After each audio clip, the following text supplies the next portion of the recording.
All right, welcome back to Daytime Tri-Cities live here at Bristol Motor Speedway, getting ready for a huge weekend.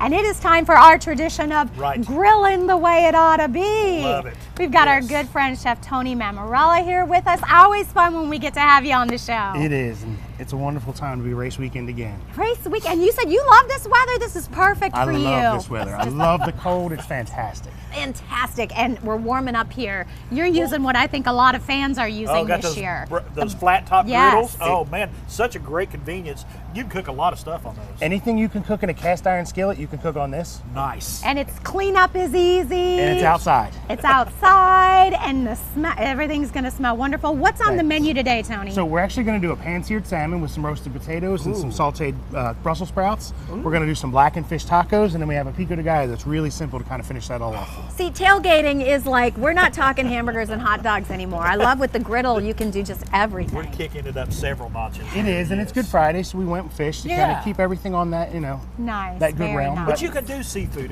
and Food City has a great seafood selection. It's a great opportunity, and you know, everything we're going to do today is simple. We want to try and keep it so that if you are camping out, you can still do those types of things without having to worry about it. So we're going to start with our salmon today, and we got fresh pre-cut salmon from our stores. Works really easy. We're going to season it pretty liberally, just salt and pepper, and then we're going to actually lay it right on our flat top and wait.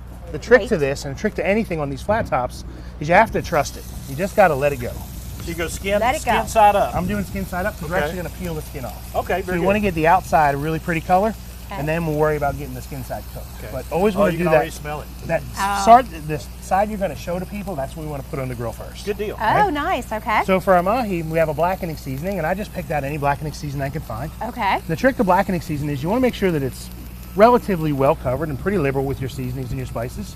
It should be spicy, but it shouldn't be, I'm going to choke on it. Yeah. Okay. You don't want to So blackening is kind of a different thing. And then as we make our tacos in a little while, we're going to use some cheats to kind of help buffer that. I love that. Shortcuts are my favorite. Avocado is a really good way to kind of dull down your spice if it's too hot for you. Okay. So we can kind of use the fat to that to kind of control it. Okay. We're going to use some Bloody Mary spice. Add a little different seasoning to it. Okay. But with both of these, we're just going to season them, and we're going to lay them right on our flat top and let that kind of do the work for us. You know, that's interesting that you said that, because that Bloody Mary mix can be used in a lot of different ways. I never thought about that, but it's got a lot of your spices already in there. Everything you would normally put in there, the tomatoes, the onions, the garlic, the seasonings are already in that bottle. It's a great shortcut to kind of make things a little bit simpler, especially when you're out at a racetrack, something like this. Right. The other nice thing about it is, well, then you can have a Bloody Mary with you. I like the way you think. You know, we buy one thing and we can kind of multitask. We like to multitask, yes. So the simple things make easy. So for our Bloody Mary, we're actually going to take some broccoli slaw. And if you're not familiar with broccoli slaw, it's actually the stems, which are most healthy and most flavorful part of that. They have a little bit of carrots, some red cabbage in them, just so it's a little mixture. And then we're actually just going to add our Bloody Mary mix directly to that. Really? So when you're making slaw, you really need two things. You need an acid to kind of help wilt it a little bit, and then you need balance or flavor. So tomato juice is high in acid, and it's already got a pretty good flavor to it. Since we're doing blackened tacos, it works really well to kind of simplify what we're doing.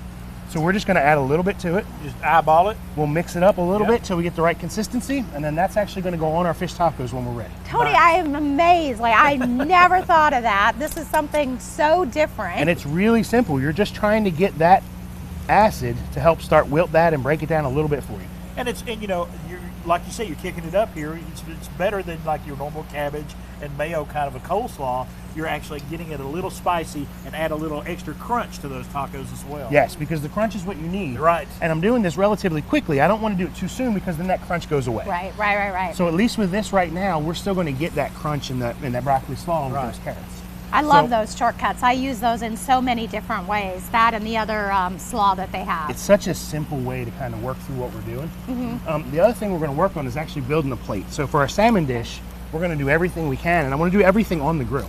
So we're going to add a little bit of oil to it, and I have some baby Yukon Gold potatoes. Oh, right. Oh, yeah. They are literally, before I started, the size of like marbles and golf balls. That's so funny. I thought those were olives. So yes, we have potatoes. Little tiny potatoes, and same thing. We're going to do everything on our flat top. So we're going to add them right to the flat top, and we're just going to brown them up. Oh, nice. It's just a matter of heating them all the way through, browning those up. We'll put our Brussels sprouts on in a little while, and we'll cook those as well. We can do everything we're doing today for an entire meal, and we'll build a whole plate based on what we can do with our flat top. And I noticed you have not touched the fish. It's still just doing its thing. We'll let it go. And it's just going to go, and you're going to trust it. Yep, you just got to trust it. I think a lot of people get a little intimidated cooking fish on a grill or on a flat top either. They want to keep checking it. You got to trust it. You just got to trust it. You just have to trust it. Now the mahi is a lot easier than the salmon is because I can see the white starting. Yes. And you can kind of watch as it turns white through the fish and get an idea of where it's going to be done at. But for that salmon, we really just want to let it go. So about how long are you? We'll probably go 5 to 7 minutes, okay. and then we'll flip it. Flip it. The salmon, the beautiful part of salmon is you can eat salmon medium rare. Oh yeah. So depending on how done you And like that's your really, salmon. yeah, I was going to say that's kind of the you don't best wanna time to eat it. You don't want to overcook salmon. The or less any done fish you for get, that the better, matter. because you get more flavor out of it. Right. And the natural oils and things like that. And I love the seafood department at Food City. You're always getting that fresh fish. Fantastic. So Great way good. to work. So we're going to add a little bit more oil to the other side of our grill, and we're going to start with our Brussels sprouts. Brussels sprouts are really thin. They don't take a whole lot of time to do. Well, we're going to let you do those Brussels sprouts right now. And we're going to go away for a break for just a second. We'll be back in just a few moments with Grilling the Way It Oughta Be with Chef Tony Mammarella for this very special Food City Friday. We'll be back in just a few moments.